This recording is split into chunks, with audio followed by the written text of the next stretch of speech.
이번에는 연금저축에 대해서 한번 볼게요. 연금저축. 아까도 IRP가 소득공제 혜택이 있었지만 또 한 가지가 연금저축이죠. 연금저축은 이제 뭐 퇴직금 그런 것이 아니라 내가 여유자금이 있었을 때 적금 대신에 연금저축 뭐 저축을 들면 되고요. 펀드 대신에 연금저축 펀드를 들면 되고요. 보험, 저축보험 대신에 연금저축 보험을 들면 되겠죠. 상품의 특징은 소득공제가 연간 400만 원 한도까지 된다. 즉 400만 원 꽉 채웠을 경우 다음 연도에 한 50만 원 정도의 환급을 받을 수 있다는 거고요. 400만 원을 소득공제를 받으려면 굉장히 힘듭니다. 다른 조건으로는. 뭐 신용카드를 엄청 긁어야 되든지 내 자녀 수가 많다든지 부양가족이 늘어야 되는데 그거는 내가 뭐 자식을 낳고 싶어도 왕창 낳을 수는 없죠. 부모님 내가 10명 만들 수도 없고요. 그러다 보니까 인적공제를 받을 수가 없기 때문에 연금저축 같은 경우를 꽉 채우는 것이 좋다. 그래서 33만 원씩 투자를 하시는 분들이 굉장히 많이 있습니다. 33만 원씩 12달 하면 거의 뭐 400만 원 가까이 되기 때문에 이렇게 하시는 분들 많이 있고요. 계약을 중도해지하거나 연금 수령 이외의 방식으로 자금을 인출하는 경우는 기타 소득세 납부로 분리 왕창 세금을 뗄 수 있다는 것이고요. 연금 수령은 가입 후 5년이 경과를 해야 됩니다. 그래서 55세 이후부터는 연금 수령을 개시를 할 수가 있고요. 매년 연금 수령 한도 이내에서 인출을 할 수가 있습니다. 그러니까 예를 들어서 2013년도 3월 1일 날 가입한 사람은 55세부터 연금을 수령하는 경우는 최소 연금을 10년 동안에 받아야 되는 것이죠. 연금 수령 이외의 자금 인출인 경우는 연금 외 수령으로 볼 수가 있고요. 가입 대상은 제한이 없습니다. 그러니까 누구나 가입을 할 수가 있고 대신에 가입이 필요한 사람이 있죠. 즉 내가 세금을 뭐 근로소득세가 이런 쪽에서 내갖고 소득공제를 받아야 되는 사람들 같은 경우가 좋다라고 볼 수가 있고요. 연 1,800만 원까지 낼 수는 있지만 1,800만 원을 다 내는 사람들보다는 400만 원까지 내는 사람들이 많이 있습니다. 왜냐하면 소득공제 받는 것이 중요하고요. 그 다음에 뭐 수수료 같은 경우는 각 금융사마다 좀 다를 것 같고요. 그렇게 보시면 될 것 같습니다. 여기서 중요한 것은 이제 연금저축 보험을 할 것이냐, 연금저축 펀드를 할 것이냐예요. 보험사 가서 내가 들 수도 있고요. 증권사 가서 들 수도 있는데 내가 어디에 들어야 되는지 애매하다는 거죠. 내가 위험 성향에 따라서 이 두 가지를 결정을 할 수가 있습니다. 내가 위험 성향이 좀 안전한 걸 좋아한다. 예금자 보호를 원한다라고 하면 연금저축 보험을 들면 되죠. 예금자 보호가 되고요. 증권회사에서 5천만 원이 넘어가더라도 보험사에서 전액 다 보장을 해주죠. 그렇기 때문에 안전합니다. 대신에 안전한 대신에 수익률이 낮죠. 금리형 상품이기 때문에. 반대로 연금저축 펀드 같은 경우는 내가 어떤 공격적인 성향이라든지 아니면 내가 운용에 대한 자신이 있다라고 하면 연금저축 펀드를 드는 것이 낫다라고 볼 수가 있습니다. 연금저축 펀드는 근데 고를 때 운용 규모가 커야 돼요. 아까도 보다시피 최소 5년 이상 불입해야 되고 10년 동안 나눠서 내면 15년 부어야 되죠. 그러면 운용 규모가 좀 작은 펀드는 중간에 펀드가 없어질 수도 있습니다. 운용 규모가 작으면 운용사에서 굳이 그 작은 펀드들 일일이 관리하려면 인력적으로 비용이 많이 들기 때문에 펀드를 해산하고 해산하다 보면 주식 다 팔아야 되죠.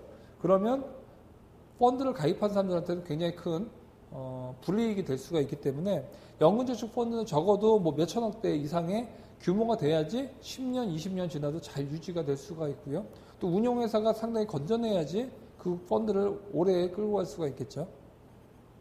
그리고 액티브형이 있습니다. 액티브형은 뭐냐면 시장의 상황에 막 따라 액티브하게 사고 파는 거죠. 뭐 오늘 샀다가도 내일도 팔 수 있고요. 굉장히 변화무쌍하게 하는데 연금저축은 적어도 15년, 보통 15년에서 20년 납부하고 찾는 데까지 다 운용을 할 수가 있죠.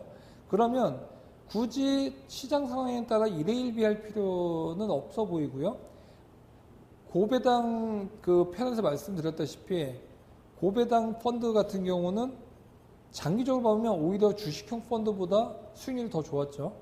왜냐하면 배당을 계속 주기 때문에 매년 뭐 2%, 3% 정도의 배당률 정도로 그 복리도 계속 불기 때문에 10년, 20년 동안에 그 부분이 처음에는 배당 부분 작죠.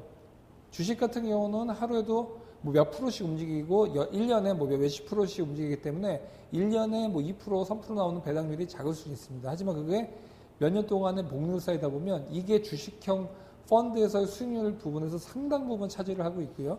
지금도 보면 액티브 펀드 중에서 유명한 펀드는 거의 찾아보기 힘들고요. 보면 신용 고배당, 뭐 한국 밸류 10년, 뭐 이런 것도 보면 다 장기적으로 성장성이 좋은 펀드, 그러니까 고배당 펀드라든지 아니면 저평가되어 있는 종목들, 이런 곳에 장기 투자를 하는 펀드들이 대부분 승승장구를 하고 있고 꾸준한 수익을 내고 있기 때문에 영혼저축 펀드도 액티브형보다는 이런 장기적인 투자에 맞는 그런 펀드가 훨씬 더 낫다라고 볼 수가 있고요.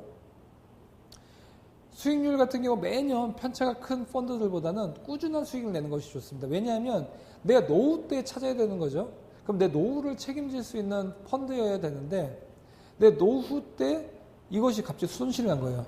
그랬을 때는 내가 계획했던, 내가 노후할 때 그래도 뭐 일주일에 한 번은 외식을 하고 싶고 또 그때는 좀 쉬면서 여행을 다니고 싶은데 만약에 펀드에다가 액티브나 수익 변동 큰 데 넣었는데 갑자기 1년 만에 마이너스 20, 30% 난 거예요. 그럼 내 노후에 큰 차질이 있을 수가 있기 때문에 변동성이 작고 매년 작지만 꾸준한 수익을 낼 수 있는 그런 펀드에 들어야 되죠. 그러면 아까도 얘기했다시피 장기적으로 저평가되어 있는 종목들을 캐치를 해서 갖고 가는 종목들. 그러니까 주식으로 보면 PER이라고 하죠. 단기 순이익 대비해서 주가가 얼마나 고평가되어 있냐는데 지금 보면 뭐 테마주라든지 아니면 제약바이오 이런 거는 PER이 40배, 50배 갑니다. 굉장히 고밸류죠. 그러면 액티브 펀드 같은 경우 이런 걸 막 사고 팔 수는 있는데 저평가된 종목, 가치주를 투자하는 가치주 펀드들 같은 경우는 PER 4배, 5배 쌀 때 사서 비쌀 때 파는, 그러니까 워렌 버핏이 대표적으로 이렇게 운영을 하고 있는데 이런 저평가되어 있는 가치주 펀드들 같은 경우가 굉장히 연금저축 펀드에서 유리하다라고 볼 수가 있습니다. 연금저축 보험 같은 경우 내가 조금 안정형이라든지 아니면 연령대가 이제 40대 이상이 돼서 이것이 좀 손실 났었을 때는 큰 부담이 되는 그런 연령층일 경우는 보험, 아니면 지금 20, 30대 사회초년생이다라면 펀드로 가는 것이 좋고요. 최근 들어서는 보험에 연금저축 보험으로 돼 있는데 그것이 이제 수익률이 좀 안 좋다 보니까 최근에 펀드로 많이 이전하는 경우도 있고요. 요즘은 이제 그 깨는 것이 아니라 이전이 가능하기 때문에 내가 지금까지는 좀 잘못 투자를 했다고 하더라도 펀드를 변경을 할 수가 있죠. 그러다 보니까 지금 내가 연금저축 펀드나 보험에 들어있다고 하면 지금까지 운용이 어떻게 돼 있고 설정액이 얼마인지를 잘 보고 이것을 맞게 좀 리밸런스